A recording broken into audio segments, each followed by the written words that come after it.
Guiding a team or a group of people was never something limited to a particular position or title. Leadership has always existed in every stage of life.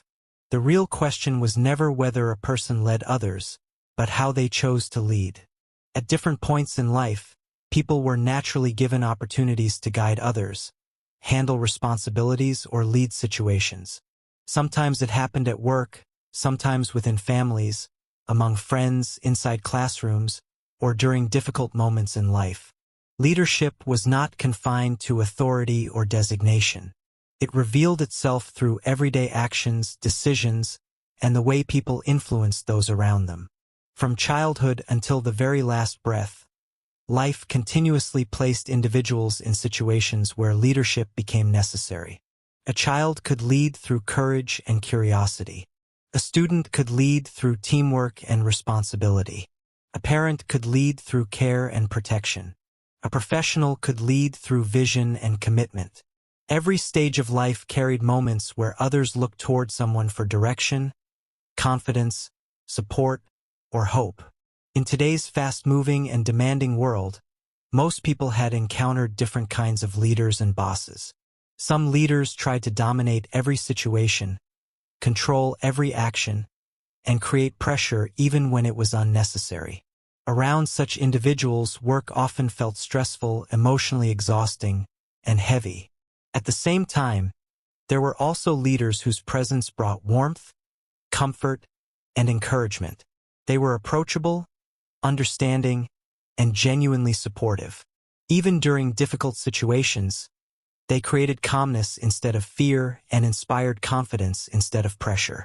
One type of leader operated through fear because deep within, they themselves were driven by fear of losing authority, control, recognition, or power.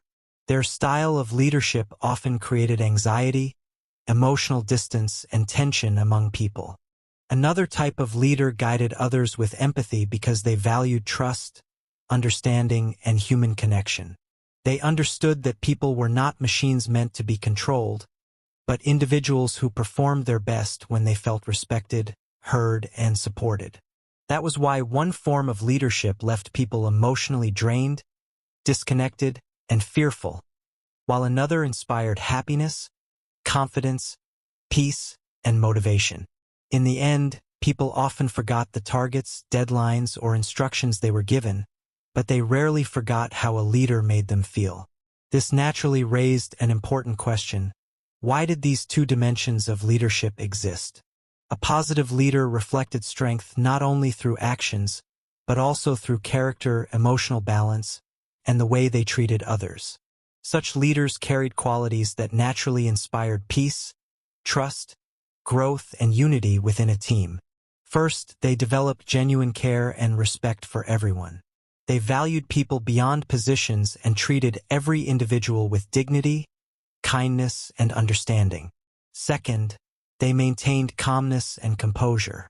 Through self-awareness, meditation, yoga, or inner discipline, they cultivated emotional stability and responded thoughtfully even during pressure and uncertainty.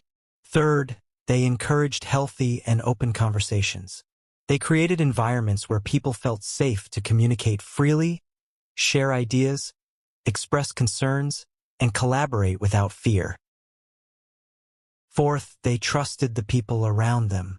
Instead of constantly controlling others, they empowered individuals with responsibility, freedom, and confidence to perform their roles sincerely.